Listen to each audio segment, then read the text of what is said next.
Graça e paz, Talmidim, eclesiologia, doutrina da igreja. Hoje queremos falar sobre metáforas da igreja.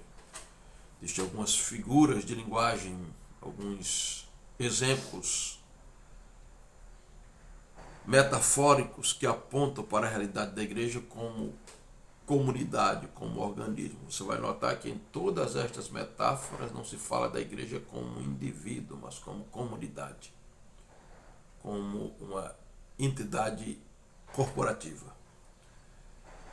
Primeira metáfora que nós queremos tratar aqui da igreja, que é a igreja chamada povo de Deus.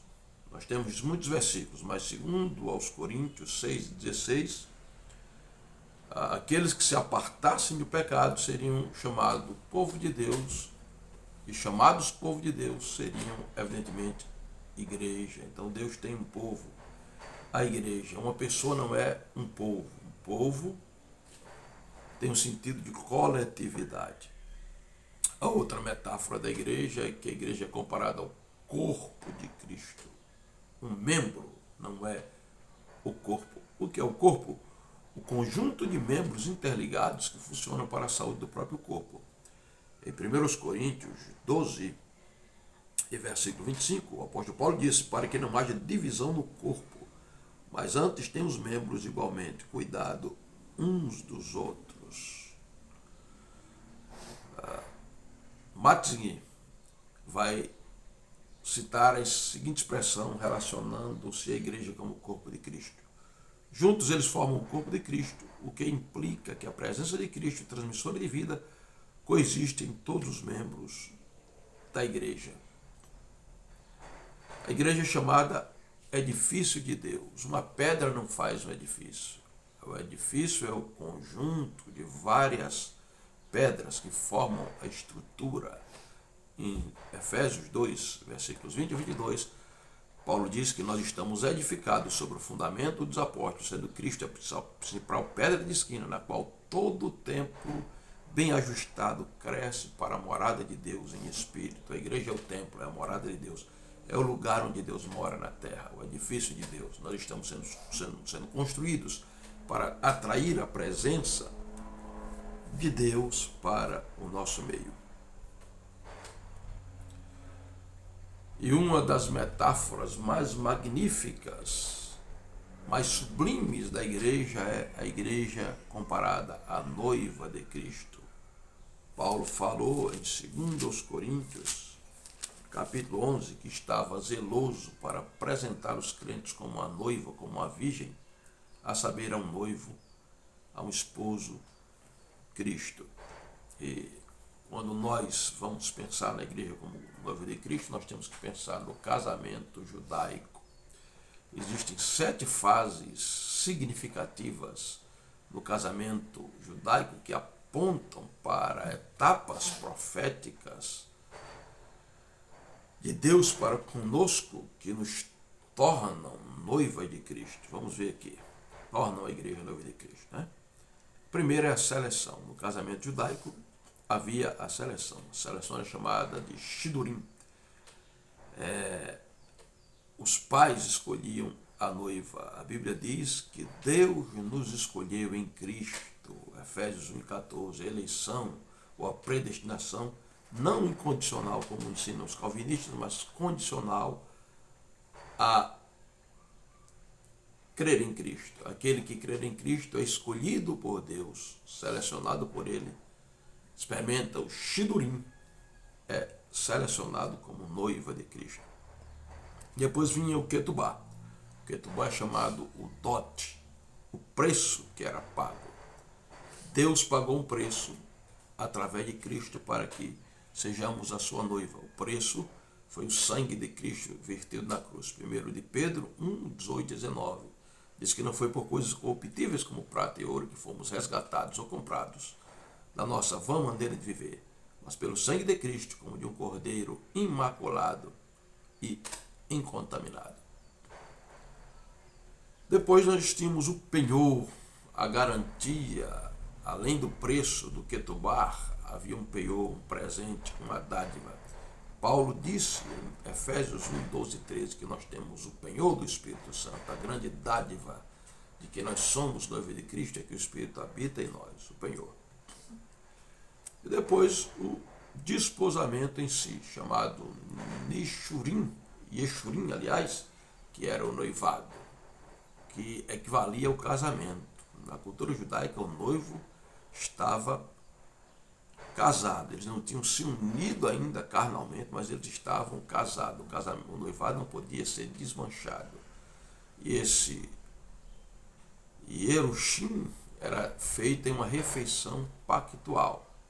Nós já fomos desposados, nós somos chamados, mesmo sendo noiva, esposa de Cristo. E a ceia do Senhor, a celebração da ceia que fazemos mensalmente, é o jantar de noivado, a refeição pactual, o Kedush, o Yerushim.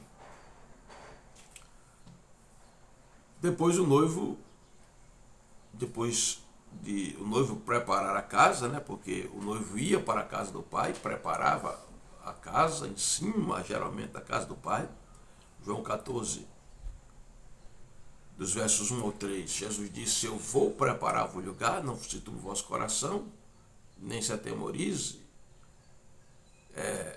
Vou preparar-vos lugar, na casa do meu pai há muitos morados, e quando eu for preparar lugar, voltarei para vós e vos levarei para mim mesmo, para que onde eu estejais vós também. Então ele foi preparar lugar, assim como o noivo na cultura hebraica, depois de noivar, ele ia para a casa do pai, preparava a casa, geralmente em cima da casa do pai, e depois ele vinha buscar a noiva, e havia um amigo do noivo que vinha exatamente avisando que o noivo ia chegar. E o Espírito Santo é esse grande amigo do noivo, que está avisando que o noivo está para vir.